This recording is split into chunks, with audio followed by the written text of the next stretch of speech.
புது ரூட்டுல தான் நல்ல ரோட்டுல தான் நின்றாடும் வெள்ளி நிலவு. இந்த ராத்திரியில் ஒரு யாத்திரையில் பூவோடு காத்தும் வருது.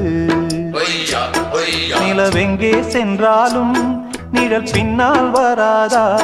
நீ வேண்டாம் என்றாலும் அது வட்டம் இடாதா? புது ரூட்டுல தான் நல்ல ரோட்டுல தான் நின்றாடும் வெள்ளி நிலவு.